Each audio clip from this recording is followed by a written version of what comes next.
여러분 안녕하십니까? 특집 인터뷰 시간입니다. 여러분 조수진 변호사 기억하십니까? 지난 총선에서 민주당 서울 강북을 후보로 전략 경선 지역에 추천이 되었고, 그리고 전국적으로 당원 투표를 통해서 압도적 1등을 했습니다. 그런데 갑작스럽게 사건이 터졌습니다. 조수진 변호사가 변호사 시절에 성폭행 가해자의 변론을 하면서 부적절한 내용, 도저히 인권 변호사로서는 할 수 없는 변론을 했다는 것이었습니다. 당사자는 그것이 아니라고 얘기했지만 아무 언론도 그것을 받아주지 않았습니다. 조선일보를 필두로 모든 언론이 난도질하듯이 이 사건을 보도했고, 급기야 KBS는 그 성폭행 가해자의 직접적인 변론까지 했다면서, 그래서 2차 가해를 어떻게 할 수 있느냐고 해서 대서특필했습니다. 그리고 쓸쓸히 퇴장하고 말았죠. 민주당도 정치적 후폭풍을 걱정했는지 사퇴를 종용했고, 조수진 변호사는 결국 후보에서 물러났습니다. 정말 지옥 같은 시간을 보냈다고 합니다. 그리고 그 사이에 진실은 사라지고 오로지 선전에 의한 거짓과 선동과, 그리고 그것을 진실로 믿는 이 세상 사람들밖에 없었다는 절규를 하고 있었습니다. 어렵게 제가 직접 모시고 인터뷰를 요청했습니다. 도대체 이 일이 무엇이었고 왜 우리는 그렇게 왜곡된 언론에 동화가 됐는지, 그리고 지금도 여전히 그 진실은 마치 조수진 변호사가 잘못한 것처럼 이해하고 있는지, 이거 제대로 따져볼 시간을 반드시 국민들에게, 시청자들에게, 그리고 유권자들에게 알려야 한다. 그렇지 않으면 또 다른 피해자가 제2의, 제3의, 제4의 조수진은 매일 나올 수 있다. 그래서 폭력 언론이 어떻게 한 사람을 악마로 만드는지, 여러분 오늘 이 방송이 조수진 변호사에 대한 진실을 규명하는 것이기도 하면서 대한민국 언론이 얼마나 반인권적인지 확인할 수 있을 것입니다. 채널 고정하시고 조수진 변호사와 함께 폭력 언론이 한 개인을 어떻게 악마로 만들었는지 낱낱이 밝혀드리겠습니다. 조수진 변호사 오셨습니다. 어서 오십시오. 안녕하십니까? 저는 이제 실제로 어떤 일이 일어났는지에 대한 사실 확인보다 네. 지금 이 일이 이제 벌어진 지 한 달 정도 됐습니까? 네, 딱 한 달 됐습니다. 예, 그 시간 동안 어떻게 언론의 저런 집단적인 린치를 극복했는지 또는 참아냈는지, 그리고 지금 현재도 견디고 있는지 먼저 궁금한데요. 이런 언론의 집단적인 폭력 한번 당해보니 어떻습니까?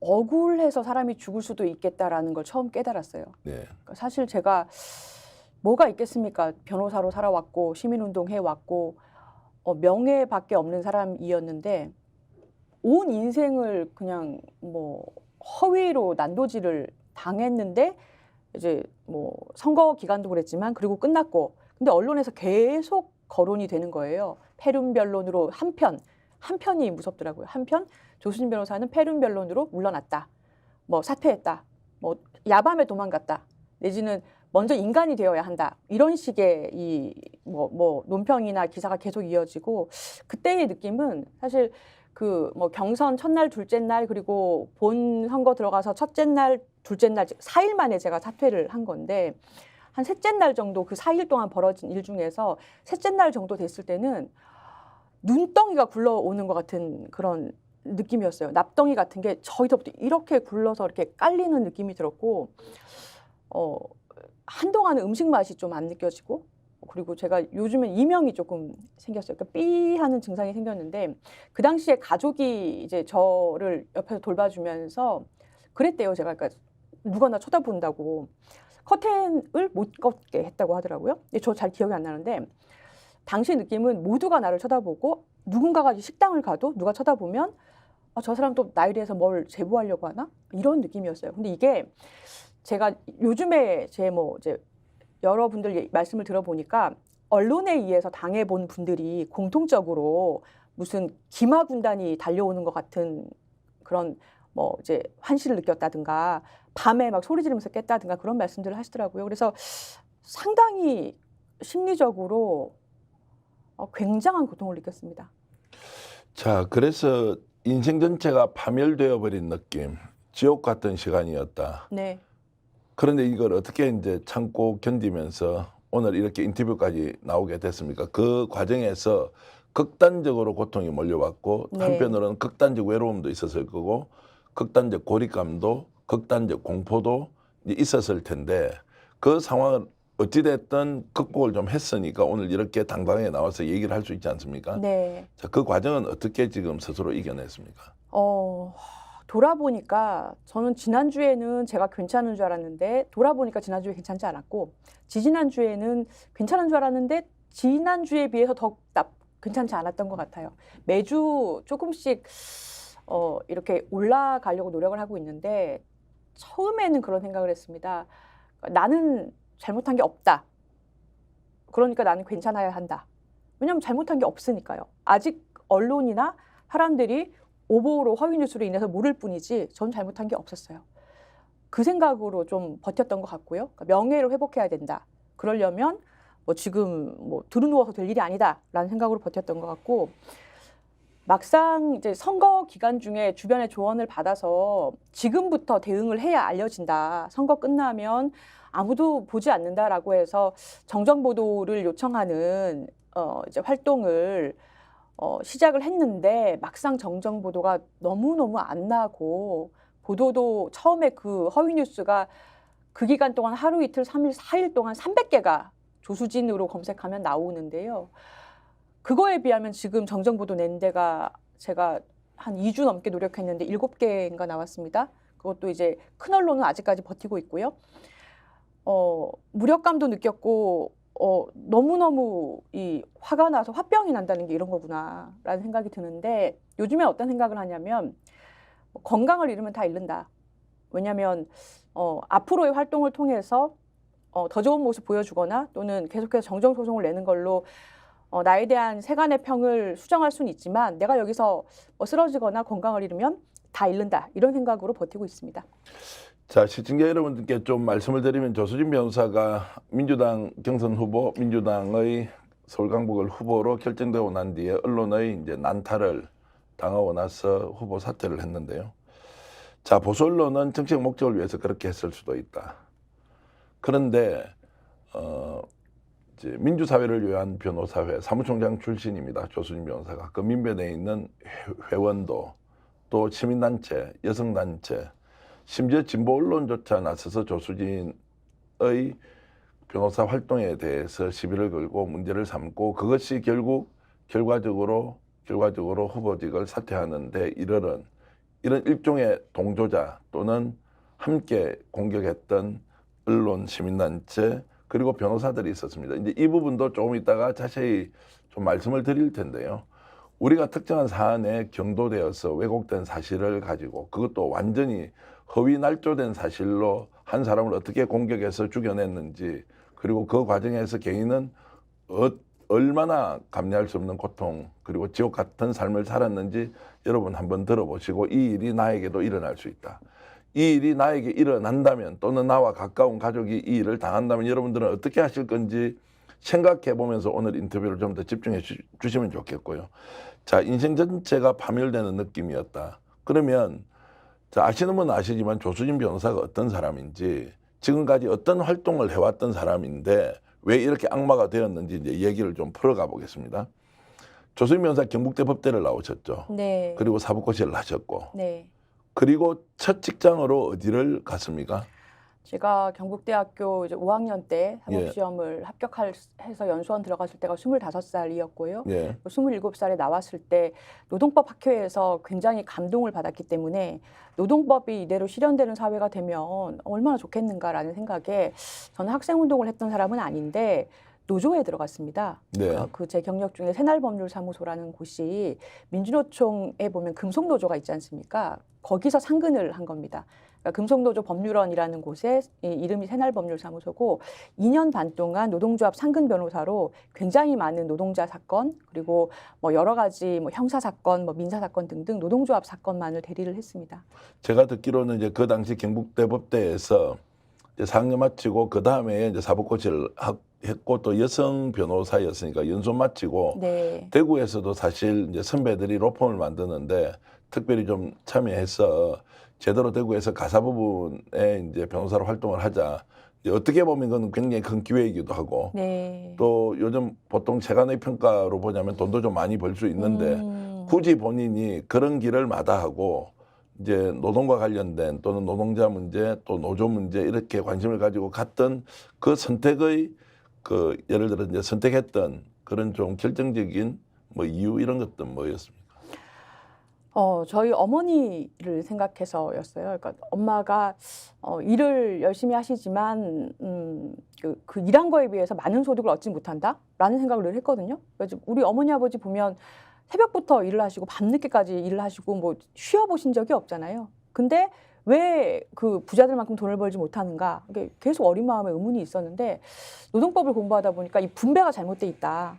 이런 생각이 들었던 거죠. 그래서 적어도 법대로 되는 세상을 만들어야겠다. 내가 법을 배웠는데 이런 생각을 했고 사실 그 당시에 대구 쪽에 로펌이 없던 시절입니다. 옛날이죠. 옛날에 뭐 이제 2000년대 초반이니까요. 그래서 그때 대구 쪽엔 로펌이 없었는데 처음으로 우리 경북대학교 선배님이 로펌을 만드는데 이제 여성 변호사가 필요하고 저하고 원래 친분이 있으셨기 때문에 파격적인 제안을 하셨어요. 그러니까 지분을 주겠다 아예. 그러니까 파트너로 1년 차인데 그렇게 제안을 주셨는데 뭐 그때 따라갔으면 아마 지금 동성로에 빌딩은 세웠겠죠. 근데 저는 뭐 전혀 그럴 생각은 없었고 당시에 했던 선택에 후회는 없고 가서 뭐 아주 노동자분들 대리는 원 없이 했습니다. 밤낮으로 했고 사실 월화수목 금금금의 연속이었어요. 적은 인원으로 많은 사건을 굉장히 저가로 그 당시에 다른 변호사님들이 불평하실 정도로 여기가 너무 저가로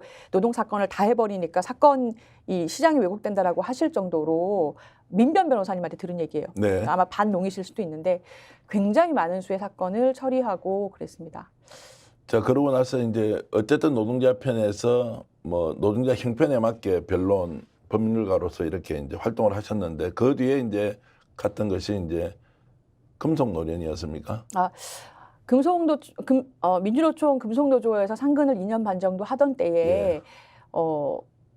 비정규직법이 통과가 되면서 예. 당시 노무현 정부 때 판판이 재판을 지는 거예요. 예. 왜냐하면 법에서 해고해도 맞다고 하고 계약 만료라고 하니까요. 네.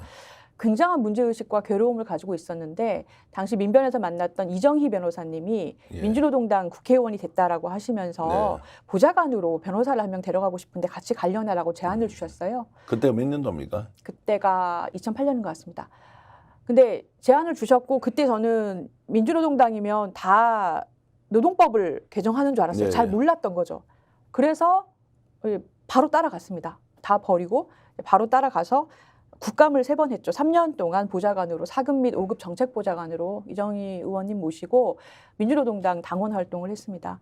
근데 막상 들어가니까 상임이라는 게 있더군요. 네. 그 당시엔 잘 몰라서. 근데 상임이라는 게 정무위와 기재위, 그러니까 경제 쪽으로 배정을 받으신 거예요. 네. 이정희 의원이 이제 당의 브레인이라서. 그래서 그 당시에 경제 정책이나 민생 정책을 많이 했고요. 3년 정도 뒤에 제가 건강이 좀 나빠져서 당시 통진당 되기 전에 이정희 의원이 당대표 하시던 시절에 이제 사직을 하고 그리고 국선 전담 변호사를 지원해서 국선 변호가 필요한 분들을 법원으로부터 돈을 받고 국선 변호하는 일을 6년 동안 했는데 네. 그 기간 동안이 저한테는 대학원 가서 이제 석사도 했고요, 공부도 했고 또 하나가 민변 활동에 그때부터 굉장히 정진하게 됐어요. 그러니까 국회에서 느껴보니까 법이라는 게 절대적인 게 아니더라고요. 이게 법률가한테는 천재개벽 같은 그런 생각의 전환인데요. 바꾸면 되더라고요. 네. 그래서 이것을 시민단체에서 활동을 해야겠다 해서 민변의 민생경제 쪽으로 또 조세 재정 쪽으로 해서 굉장히 많은 활동을 했고 뭐 일테면 역외탈세 문제 생겼을 때 또 이명박 정부에서 자원외교 건 터졌을 때 등등등 뭐 이명박 대통령에 대한 고발장도 제가 썼고요. 그리고 여러 가지 뭐 인천 아시안 게임에서의 뭐 예산 낭비 의혹이라든가 뭐 주민 소송을 청구한다든가 그런 식의 재정 조세 그리고 민생 이런 쪽에서 많은 활동을 했습니다. 그래서 이제 한결같이 변호사 생활을 하면서 사회적 약자 그리고 인권 문제 이제 이렇게 다뤄왔고, 그런데 이제 어느 순간에 조수진 변호사는 대중들에게 이정희 의원실에서 보좌관 활동한 것 때문에 종북의 딱지가 붙고, 또 국선과 관련된 여러 가지 이제 변호사 활동을 하면서 거기에서 성폭력 가해자를 뭐 변론을 했다 이제 이러면서 네. 다시 폐륜 변호사가 되고, 이제 이런 과정들을 겪고 있고, 우리도 그렇게 알고 있었는데 실상을 까보니까 전혀 그렇지 않다는 걸 저는 이제 재확신을 하면서 보고 있는데요. 일단 제가 지금부터는 그 이제 변호사 활동에서 보여줬던 그런 모습들과 이제 별개로 이번에 있었던 사건과 관련해서 이제 실제로 얘기를 좀 해야 한다. 네. 그래서 저는 이제 KBS가 보도했던 그 마지막에 폐륜 변호사의 전형이라고 하고 있는 그 보도를 좀 보면서 이것이 얼마나 날조되었는지, 사실 아닌 것을 사실로 둔갑시켜서 하는지를 한번 따져보겠습니다. 영상 먼저 보시겠습니다. 더불어민주당 서울 강북을 후보인 조수진 변호사가 과거 성범죄 가해자를 변호할 때 한 발언으로 논란에 휩싸였습니다. 조수진 후보는 초등학교 4학년 여자아이가 성폭행을 당해 성병에 감염된 사건에서 가해자 측 변호사로 활동하면서 감염이 다른 성관계를 통해 이루어졌을 가능성을 언급하거나 이 피해자의 아버지로부터 당한 피해일 수 있다는 주장까지 했던 걸로 확인됐습니다. 이호준 기자의 단독 보도입니다. 술에 취해 잠든 여성을 성폭행한 남성과 여성 200여 명을 불법 촬영한 성범죄자 등을 변호한 이력으로 논란을 일으킨 조수진 변호사. 조 변호사는 지난해 초등학교 4학년 여자아이를 성폭행한 혐의로 1심에서 징역 10년을 선고받은 체육관 관장을 변호했습니다. 피해 아동은 2017년 관장으로부터 지속적인 성폭행을 당해 인유두종 바이러스에 감염되는 등 성병까지 얻었습니다. 3년이 지나서야 피해를 부모에게 털어놓으면서 뒤늦게 진행됐던 수사와 재판. 조 변호사는 2심에서 다른 성관계를 통해 성병이 감염됐을 수도 있다며 가해자로 피해 아동의 아버지까지 언급했던 것으로 KBS 취재 결과 확인됐습니다. 제3자에 의한 성폭행 가능성? 이걸 이제 주장을 한 거예요. 제3자 안에는 심지어 피해자의 가족들도 언급이 되어 있어요. 이게 너무 터무니없는 주장을 한 거죠. 피해자한테는 뭐 돌이킬 수 없는 2차 가해를 한 거기 때문에. 2심 재판부는 당시 체육관 학생들의 진술과 피해자의 심리검사 결과, 산부인과 의사의 의견 등을 근거로 가해자 측 항소를 기각했고 대법원 역시 징역 10년을 확정했습니다. 조 변호사는 지난해 9월 자신의 블로그에 10살 여아의 성착취물을 제작한 가해자를 변호해 집행유예를 받아냈다는 글을 올리기도 했습니다. 조 변호사의 과거 성범죄자 변호 이력이 알려지자 여성단체들은 논평을 통해 국민의 대표가 될 자격이 없다며 스스로 사퇴하라고 촉구했습니다. 조 변호사는 국선 변호사로 일하며 인권을 위해 노력했다고 강조했습니다. 민변 사무총장까지 했고요. 지금 변호사 19년 차인데 뭐 인권 변호사 시민운동 했고, 제가 좀 될 수 있으면 공감할 수 있는 변론을 펴고 싶고, 그래서 의뢰인이 좀 저랑 좀 뜻이 맞는 사람이면 좋고. 조 변호사는 KBS에 심려를 끼친 것에 사과드린다며 변호사에서 국민을 위한 공복으로 다시 태어나겠다고 밝혔습니다. KBS 뉴스 이호준입니다. 저 뉴스를 보면 지금 어떻게 제가 조수진 변호사와 마주 앉아서 인터뷰를 하고 있는지 여러분 상상이 됩니까? 저 뉴스가 새빨간 거짓말인데 KBS 공영방송 KBS가 저렇게 보도를 하면서 결국 조수진 변호사가 경선 후보에서 총선 민주당 후보에서 결국 사퇴를 하는 결정적인 결과를 낳았습니다. 여러분 저거 보시니까 놀랍죠? 제가 다시 봐도 너무너무 놀라운데 따질 게 한두 가지가 일단 아닙니다. 그러나 오늘 이 자리에서 조수진 변호사를 통해서 어떻게 폭력 언론이 한 개인을 악마로 만들었는지 제대로 따져야 하기 때문에 저 앵커가 했던 그 이야기, 저 변호사가 했던 그 이야기, 그리고 마지막에 본인이 마치 사과한다는 듯한 이런 멘트를 뒤에 붙이면서 자기들 보도의 정당성을 만들어가는 그 과정이 얼마나 폭력적이고 폭압적인지 여러분 느끼시도록 설명을 좀 드리겠습니다. 일단 저 보도를 보고 나서 와, 어떻게 저렇게 만들어서 보도하고 있느냐라고 생각을 했을 텐데요. 네. 아니 저는 저 보도를 보고 너무 놀랐습니다. 예. 그러니까 아버지가 그러니까 저게 완전히 악마의 편집이라고 하면 예. 너무 가벼운 평가이고요. 예. 완전히 날조 허위 보도인데 일단은 아버지가 가해자라는 주장은 저는 저 변론이 태권도 관장 사건인데 예, 예. 전혀 모르는 얘기였어요. 저 보도를 보고도 처음 알았습니다. 저도. 그러니까 이제 본인이 변론한 적이 없는데 네. 아버지가 그 성폭력 피해 아동 또는 뭐 청소년에게 직접 성폭력을 시도했을 수 있다라고 네.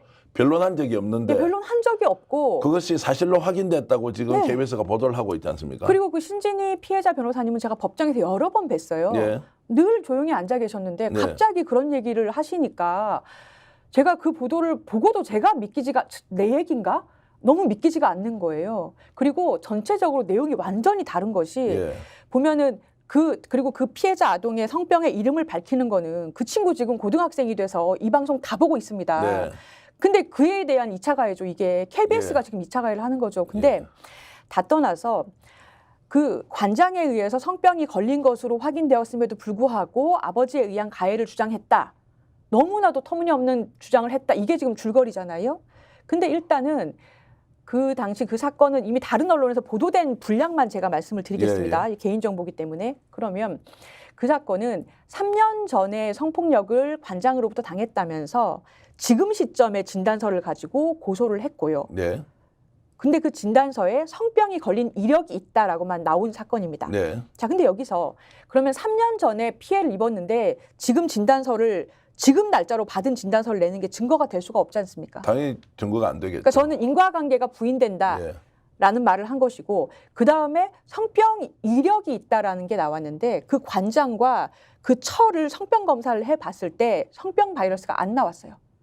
즉 피해자 몸에서 나온 성병 바이러스가 이 관장 몸에서는 안 나왔단 말입니다. 그럼 변호사는 무슨 주장을 해야 됩니까? 자, 일단 변호사 이제 변론 문제는 좀 네. 제쳐놓고요. 지금 KBS 보도에서 제일 중요한 것이 조수진 변호사가 했던 변론 내용이 아닌데 네.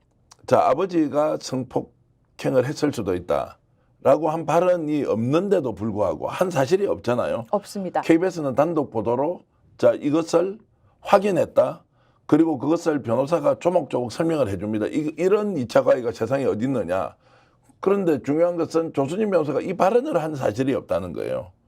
거기에 대해서 KBS가 책임을 져야 되는데 네. 발언을 했다고 가공해서 허위 사실이 아니죠. 아예 소설을 쓴 거죠. 소설을 쓴 거죠. 이것을 사실로 이제 전제해서 자, 이렇게 이제 보도를 했는데 제가 알기로는 근거가 된 게 신진희라는 그 피해자 변호사, 국선 변호사님의 아까 그 인터뷰.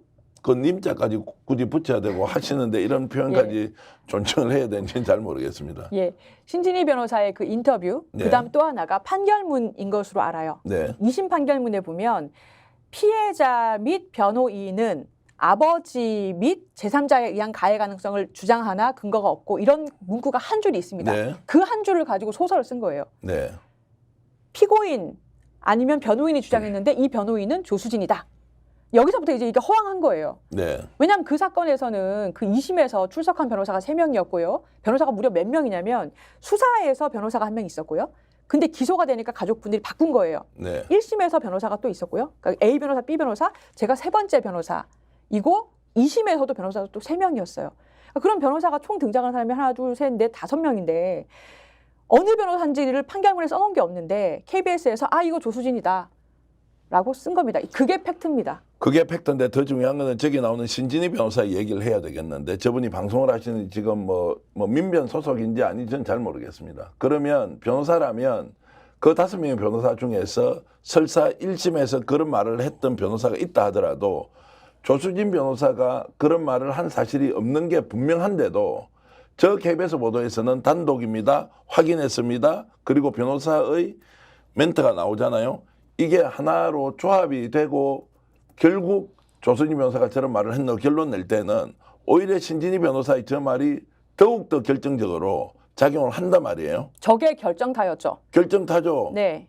왜냐하면 변호사로 왔을 때는 이런 말을 한 조수진 변호사는 쉽게 얘기하면 사람 아니다. 인간부터 되라 하는 그 말하고 똑같은 거 아니에요. 대중들이 그걸 보라고 하는 거 아니에요. 그래서 조수진은 인격적으로 문제가 있는 사람이니까 국회의원 자격이 없다라고 그냥 사회적으로 아예 매장시켜버렸는데 자, 저 말을 한 사실이 없는데 저 말이 사실이라고 KBS가 확인했다고 하고 여기에서 자신의 의견을 덧붙여서 갔던 신진희 변호사 저 말이 일종의 악마화의 결정판이었다라고 이제 볼 수 있는데 신진희 변호사는 여기에 대해서 뭐라고 얘기합니까? 최근에 오마이뉴스 인터뷰한 거 하나 넣어주셨으면 좋겠어요. 예. 신진희 변호사가 제가 사퇴하고 일주일 뒤에 그 뒤에도 계속해서 오보가 나니까 참지 못하고 지금 악성 댓글이 엄청납니다. 네. 저에 대해서 모욕하는 악성 댓글, 여러 조롱하는 댓글 너무 엄청나서 가족들이 보고 있기 때문에 할 수 없이 나서서 정정을 요청하고 내가 한 게 아니다라고 페이스북에 글을 올렸더니 이분이 오마이뉴스랑 또 인터뷰를 했어요. 네. 자기는 그 변론 전체에서 아버지 가해라는 변론이 있었다는 거지 그게 조수진이라고 얘기한 적은 없다는 거예요. 그 어디서 배웠습니까? 그 사람은 신진희 변호사하고 저도 제가 한번 논쟁이나 토론을 하고 싶은데 저 KBS의 보도를 보면 본인은 설사 100번 양보해서 조수진 변호사를 언급하지 않았다고 하더라도 저 내용을 보면 조수진 변호사가 저런 변론을 한 것을 KBS가 확인했다고 하고 자기가 거기에 평론을 한 거 아니에요?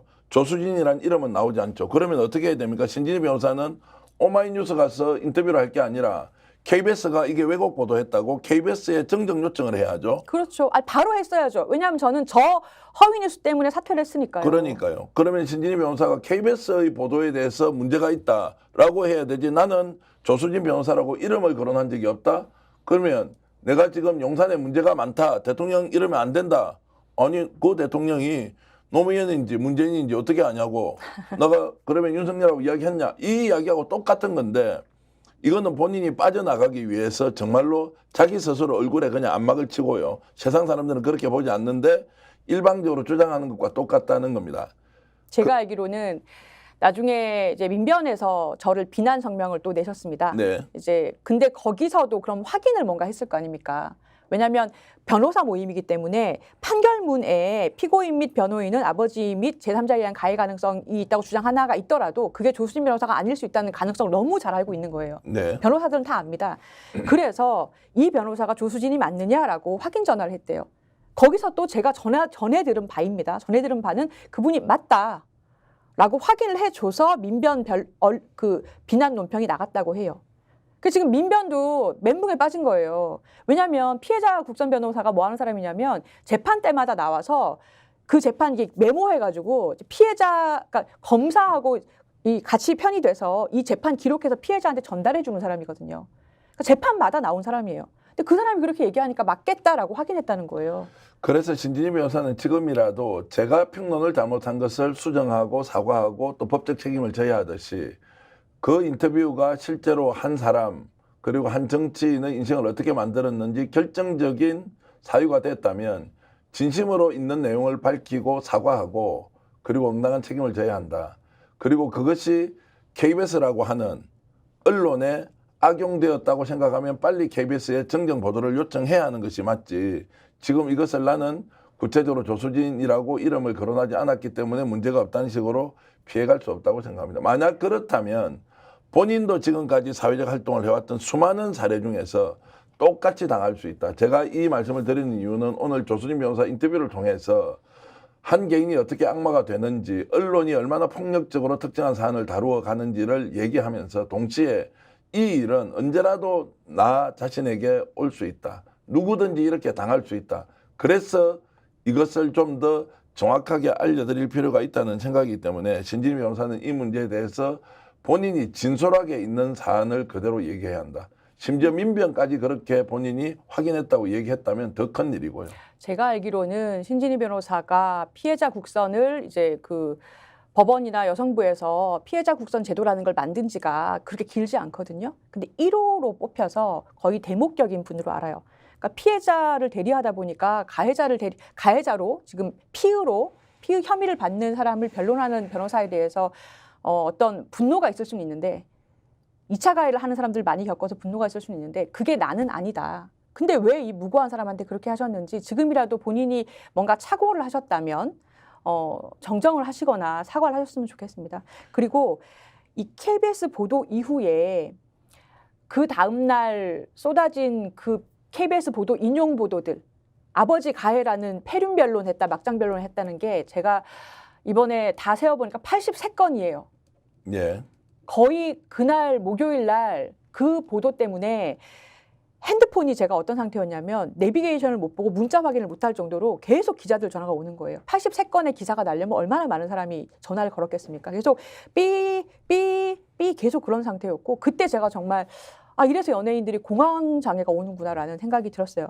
근데 그날 엄청난 양의 이 보도들이 쏟아지면서 또 신진희 변호사가 또 한겨레 하고 또 뭐 인터뷰를 하면서 뭐 한겨레가 각계각층과 신진희 변호사 인터뷰를 또 이제 언급을 하면서 조수진 공천을 취소해야 된다 이런 식의 또 종합 인터뷰를 또 냈습니다. 자, 일단 KBS가 단독 보도했다, 확인했다고 했으니 이것에 네. 대한 책임은 어마어마하게 큰 거예요. 확인을 했다고 하니까 KBS 보도를 인용을 해서 80개 넘는 언론이 그걸 썼고 신진희 변호사가 한겨레 신문까지도 본인의 의견을 줬단 말이에요. 자, 그러면 가해자의 아버지를 편든 사실이 없고 발언한 적도 없는데 이것이 조순희 변호사의 발언으로 되어서 일파만파가 아니라 그냥 핵폭탄으로 터져서 본인에게는 정치적으로 아예 그냥 궁지에 몰아넣고. 그럼요.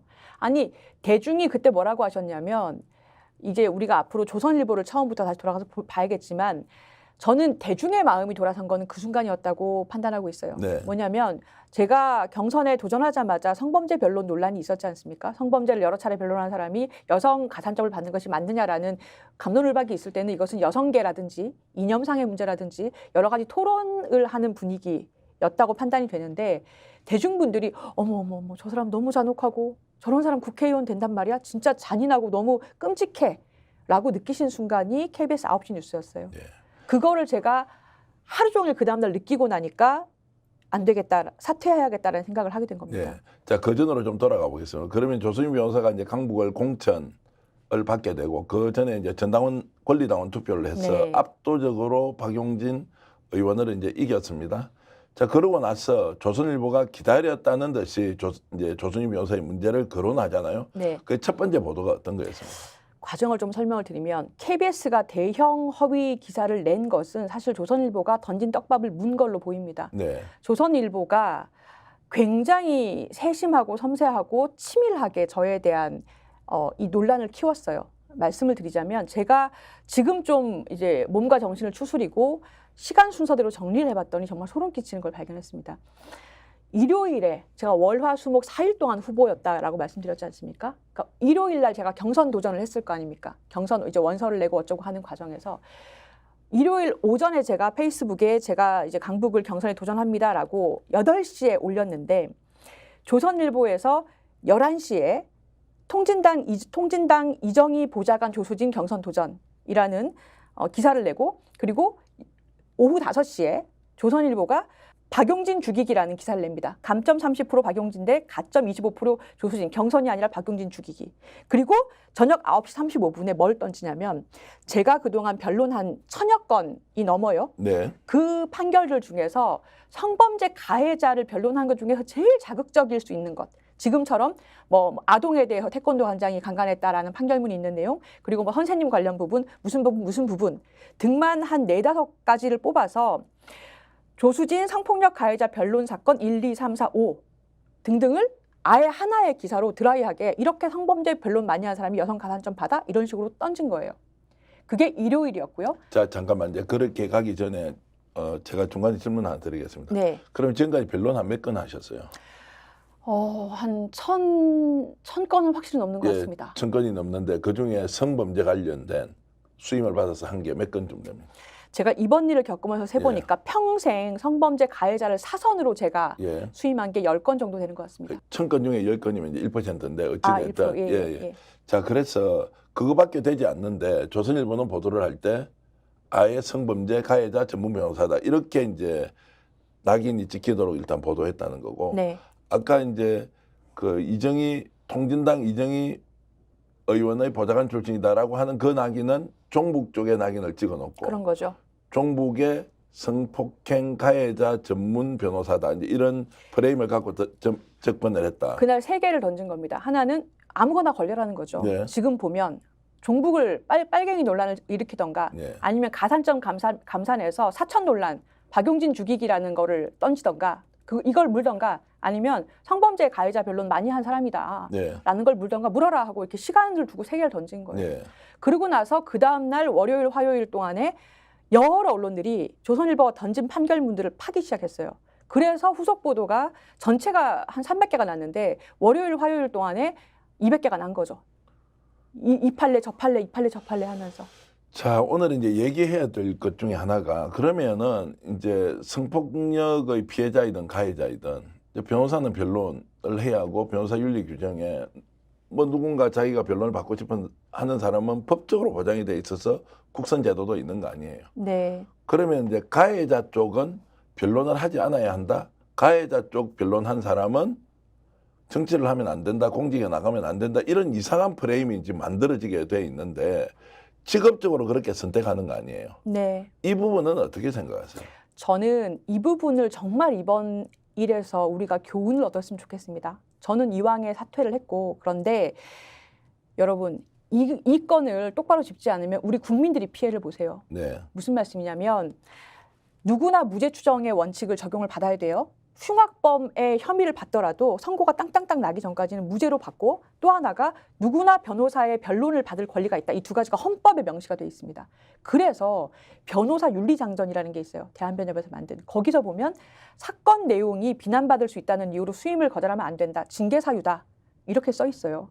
그게 국민들께서 어떠한 혐의가 이 나중에 내가 이거 변론하면 비난받는 거 아니야? 라는 이유 때문에 변론을 못 받게 되면 헌법 위반이지 않습니까? 근데 이걸 만약에 이번 건처럼 이 공직자에 나서는 변호사를 무슨 사용자를 대리했으니까 성범죄를 변론했으니까 흉악범을 변론했으니까 이런 식으로 변론을 신념을 가지고 하는 게 아닌데 그 변론의 내용과 범죄의 내용을 마치 변호사가 한 것처럼 동일시를 하시기 시작하면 앞으로 흉악한 범죄에 연루된 국민들은 양질의 변론을 못 받아요. 왜냐하면 꺼리니까요. 저부터도 당장 이 사건 나고 나서는 형사변론 하기가 무서워요. 이런 얘기하는 동료들이 있어요. 그러면 사실은 나중에 국민들 중에서 돈 많은 사람만 좋은 변호사 써서 변론을 받을 수 있게 되는 거예요.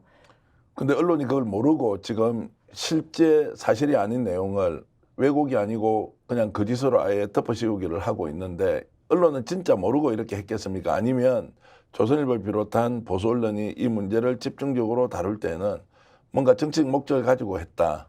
이 두 가지를 놓고 보면 진짜 모르고 조수진이 그렇게 변론했던 사실이 있기 때문에 비난한 것이냐 아니면 정치적 목적으로 접근했느냐 이 부분은 어떻게 판단하세요? 정치적 목적이 있다고 봅니다. 이 문제는 제가 여러 번 복기를 해봤는데요. 도대체 나한테 무슨 일이 생겼던 것인가 복기를 해보니까 보수 언론의 민주당 의원 후보 죽이기와 선거에서의 예. 선거 개입이죠. 예. 그것과 거기에 노란한 우리 그 시민사회 일부 네. 그 급진적인 페미니스트 그룹이 만나서 예. 결국에 만들어낸 결론인 것 같아요. 그 결과 국민들께서는 제가 당원 권리당원 전국 투표에서 69.93%로 이겼거든요. 70%의 민주당 당원이 민주당 후보를 선택했는데 그 후보를 낙마시킨 거예요.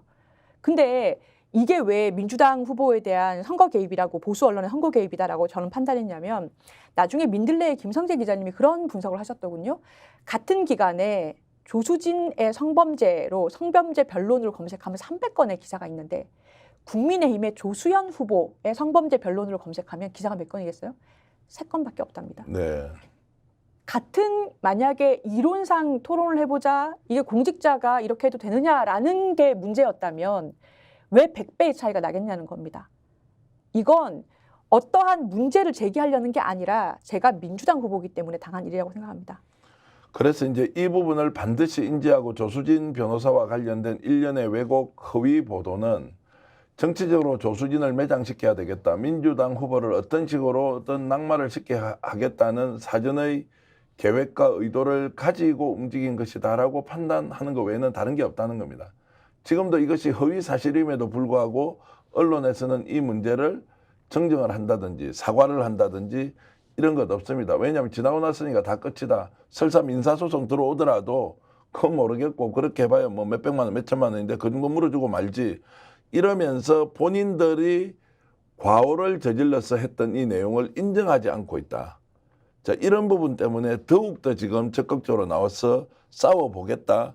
끝까지 법적으로 판결을 받아보겠다 이렇게 생각하시는 거죠. 맞습니다. 제가 문제를 정말 많이 느낀 게 언론 문제입니다. 이번에 언론이 자유가 있잖아요. 자유를 얻기 시작한 지가 얼마 안 됐죠. 그런데 아무런 책임을 지지 않는구나라는 걸 뼈저리게 느꼈어요. 예. 아무도 저하고 직접적으로 사실 확인한 언론이 없어요. 그 당시에 이제 특정 이유로 무대응했기 때문에 월, 화, 수, 목 4일 동안 이 언론에 연락을 받지 않는 상태였기 때문에 아무도 사실 확인을 한 게 없고 그 판결문 하나, 뭐 그 신진희 변호사의 인터뷰 하나 이거밖에는 없어요. 그런데 기사가 300개가 미친 듯이 쏟아졌는데 그러면 결과적으로 선거 결과를 왜곡한 지금 국회의원이 바뀌었을 수도 있지 않습니까? 그러면 선거 결과를 왜곡한 언론들이 자성을 하거나 반성을 해야 되는데 지금 제가 정정 이제 소송까지 준비를 하겠습니다마는 정정 요청을 일단 정중히 드리고 있어요.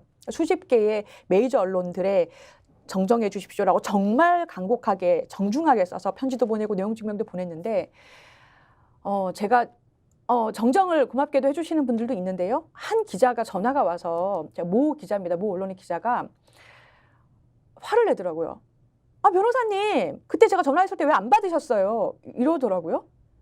네. 그러면서 본인이 확인 취재를 했는데 그 당시 제가 안 받았기 때문에 본인은 그 보도를 냈고 지금 그럼 제가 정정 보도 내드릴 테니까 그 태권도 관장 사건 기록 다 보내세요. 이렇게 얘기를 하시더군요. 제가 이거는 개인정보 때문에 기자님 못 드립니다. 어떻게 이걸 제가 다 기록을 기자님한테 드립니까? 안 됩니다. 제 설명을 들어보십시오. 취재하러 오십시오. 제가 다 설명해 드리겠습니다. 라고 했는데 그러면 정정 기사 못 냅니다. 이러고 끊더라고요.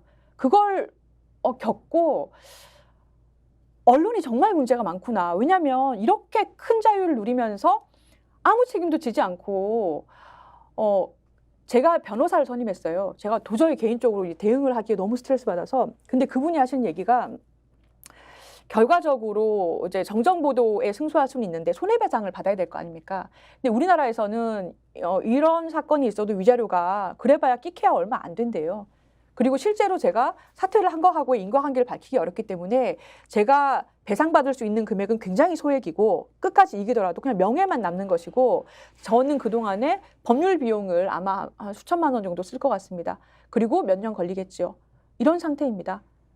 자, 조금 전에 언론사 기자가 대답을 그렇게 했다고 하니 언론이 아니고 깡패들인데 본인들이 잘못한 것을 정정해달라고 하니까 그 정정에 대한 보도문이나 또는 뭐 이런 내용을 보내주고 요약해서 정리해주는데 나 인정할 수 없다. 그럼 판결문 보내보세요라고 하면 깡패들이 보통 뭔가 잘못했을 때 그거 모르겠고 너희들 알아서 해 이런 것과 전혀 다르지 않다는 느낌이 드는데 그러면 언론이 이제 이렇게 하고 있는 이런 상황에서 조금 전에 본인도 발언 중에 이런 말씀하셨습니다. 그래도 정정해 주니까 고맙다라고 하셨는데 네. 고마운 게 아니고 정정해 주는 게 당연한 것인데 왜 고맙다고 해야 되는지 그리고 지금 KBS나 조선일보 쪽에도 요청을 하고 있지만 전혀 지금 반응이 없다. 이제 이런 것으로 보면 됩니까?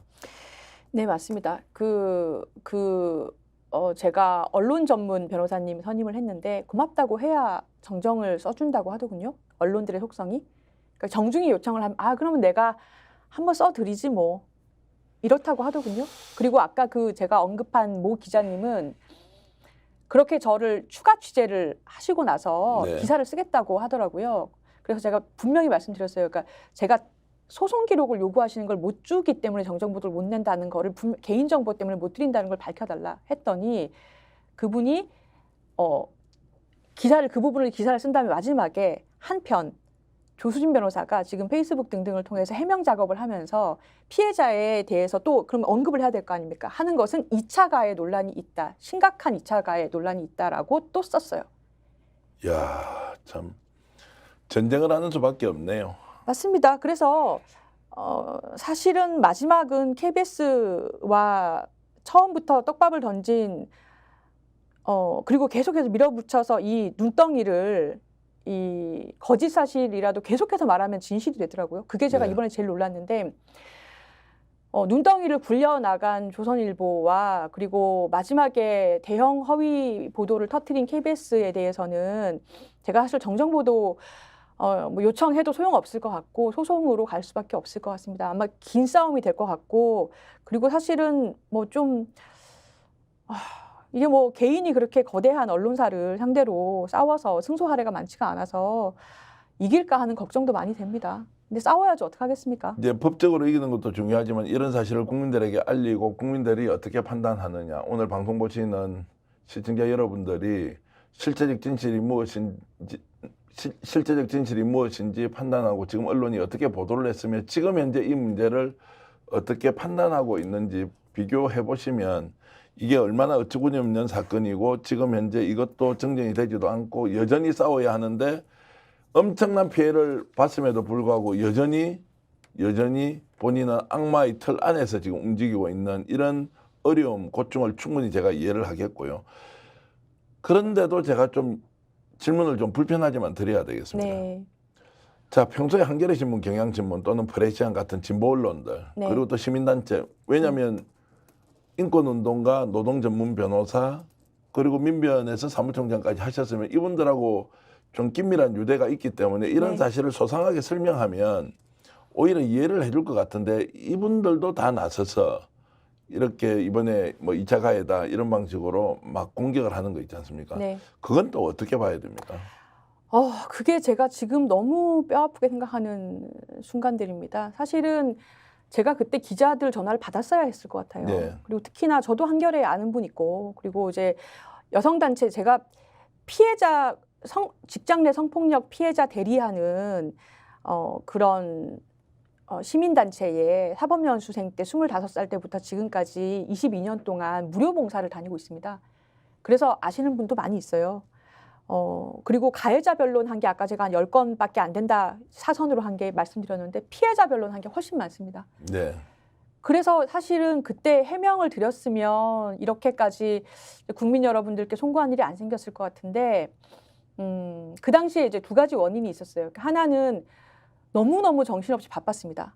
그러니까 운전을 제가 하면서 캠프를 이제 한 11명까지 마지막에 모았거든요. 캠프에 도와주실 분들을 모으고 시의원 만나고 제가 이제 지역위원장이 된 거잖아요. 그래서 시의원 만나고 구의원 만나고 무슨 뭐 이제 공약 짜고 어쩌고저쩌고 하면서 그 4일 동안 그 월화 경선하고 수목 48시간 동안 분초를 쪼개서 엄청나게 바쁜 와중에 언론 대응을 할 그 보좌관 맡을 사람은 그 다음 주에 오는 상황이었기 때문에 언론을 직접 제가 대응했어야 된다는 문제가 하나가 있었고요.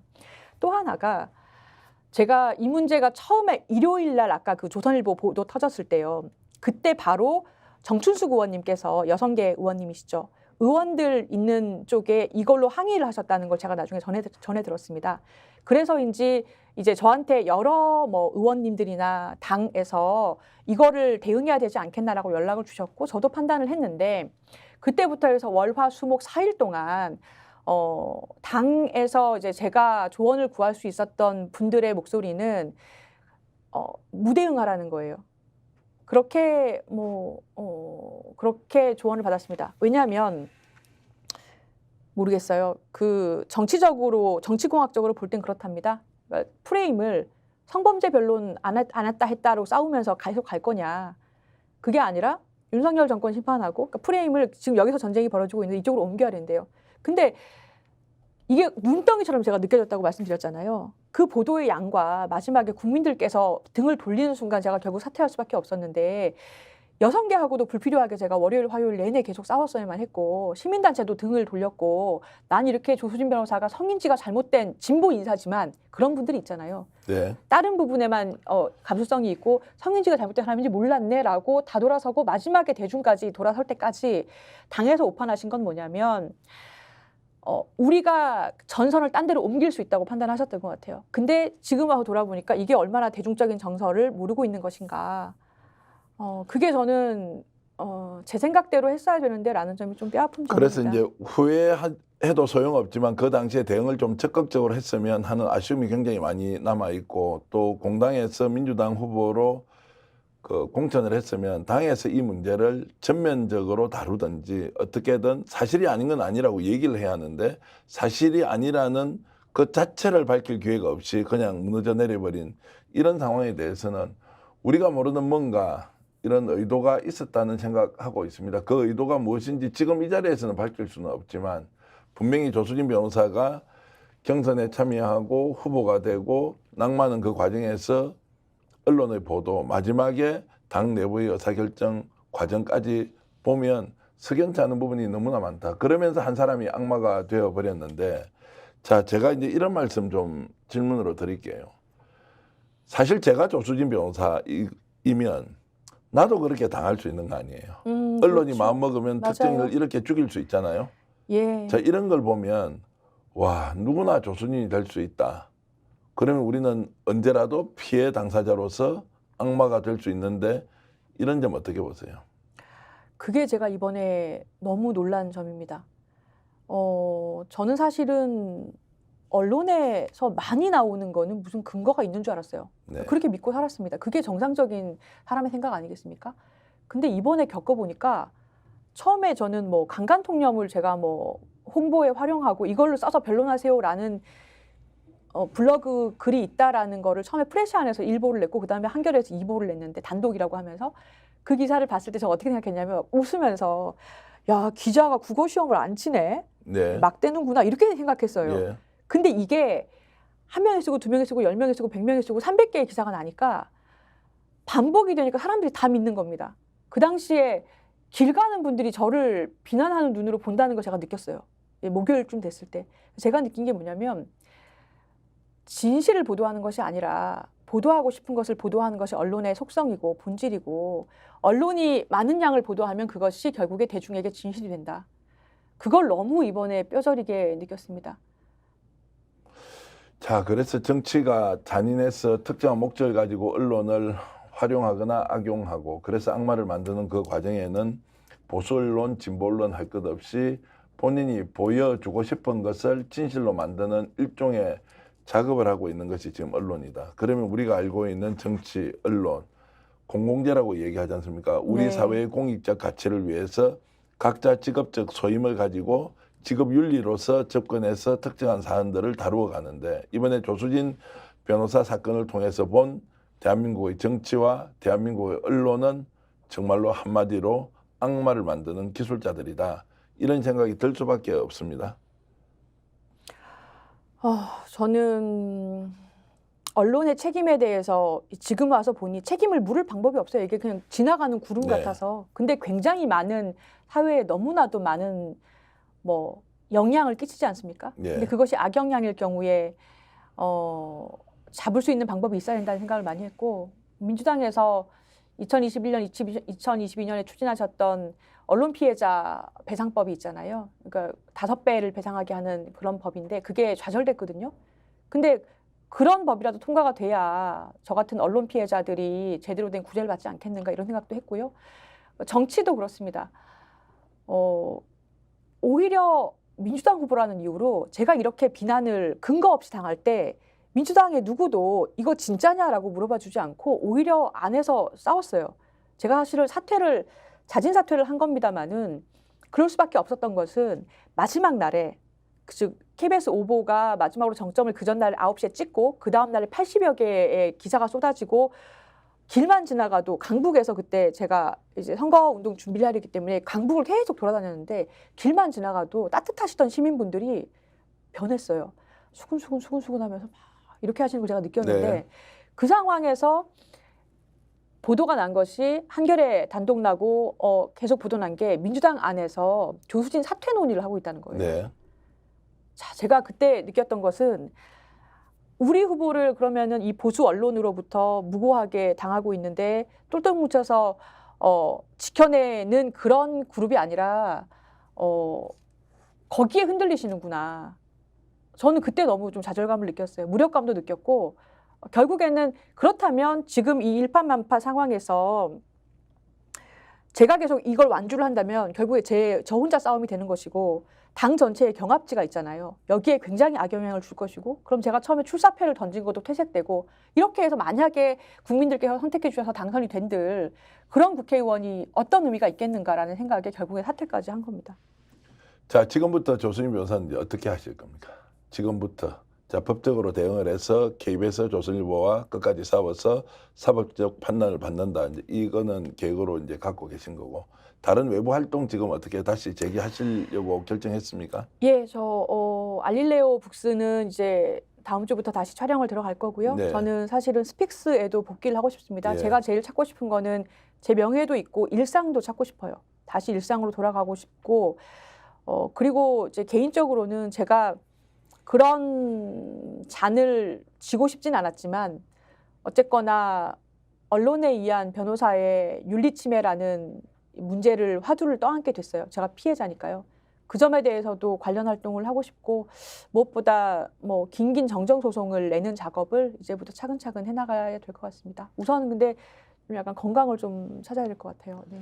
당연히 뭐 건강 찾으셔야 하고 또 긴 과정에서 어려움 생기겠지만 제 생각은 이렇습니다. 그 과정에서도 본인이 견디고 싸워서 반드시 정의가 무엇인지 밝혀주셔야 제2, 제3의 조순이 생기지 않는다. 우리는 맞습니다. 특정한 네. 사안을 통해서 그 사건의 기성정결을 이해하는 것도 중요하지만 그 안에 맥락이 담겨 있는데 그 맥락은 우리 사회에서 제2, 제3의 피해자가 생기지 않도록 하기 위해서 내가 맞이하고 있는 이 사건이 그래도 좀 더 공공의 선에 부합하도록 하는 것은 열심히 투쟁하고 싸워서 바로 잡아주는 것밖에 없다. 이런 마음, 그런 응원을 하시는 분들이 지금 현재 스픽스 시청자뿐만이 아니라 많은 분들이 생각을 하고 있을 테니까요. 제가 안 그래도 많이 힘들지만 언론 인터뷰를 사실은 이제 처음에도 제가 목소리가 좀 떨리고 했는데 네. 계속해서 반복해서 목소리를 계속 내고 있는 게 네. 이건 언제든지 저는 제2, 제3, 뭐 제4의 조수진이 생길 수 있는 사건이라고 생각해요. 이 급진적인 페미니스트 그룹에서 계속해서 문제 제기하시는 부분의 그 방식의 폭력성 부분, 이 운동 절차에서 부분이라는 게 늘 그 불씨가 있고 그리고 언론에서 계속해서 확인하지 않고 눈덩이처럼 받아쓰는 뭐뭐에 따르면 뭐뭐에 따르는 하는 이 언론 환경이 있는 한 조그만 불씨라도 튀기면 제2, 제3의 조수진이 만들어질 수 있다고 생각하기 때문에 그런 일이 없도록 하기 위해서 제가 계속해서 목소리를 내고 관련 활동을 해야겠다 이런 생각하고 있습니다.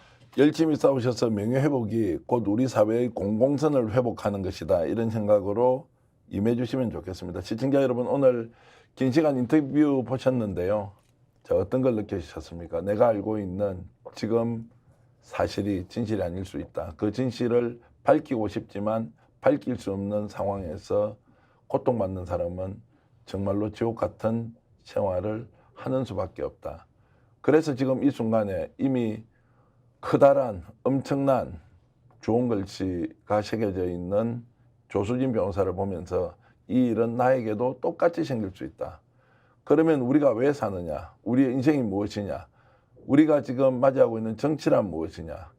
그리고 우리 사회에서 제대로 된 공공선이란 무엇인가? 이런 걸 생각하면 정말 이번 이 사건이 단순히 지나치고 넘어가야 될 해프닝이 아니라 이걸 통해서 우리가 치유할 것과 고쳐야 할 것과 그리고 정말로 맞서서 싸워서 해결해야 할 것이 동시에 존재한다. 이런 큰 질문을 조수진 변호사를 통해서 느낍니다.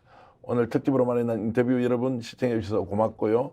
그리고 남은 시간 행복하게 보내시길 바라겠습니다. 조 변호사님도 감사합니다. 네, 고맙습니다. 스픽스는 말하는 언론입니다. 대세는 유튜브, 그중에서 스픽스. 좋아요, 댓글, 구독, 알림 설정. 여러분이 저희를 사랑해 주시고 우리가 여러분을 사랑하는 4가지 방법입니다.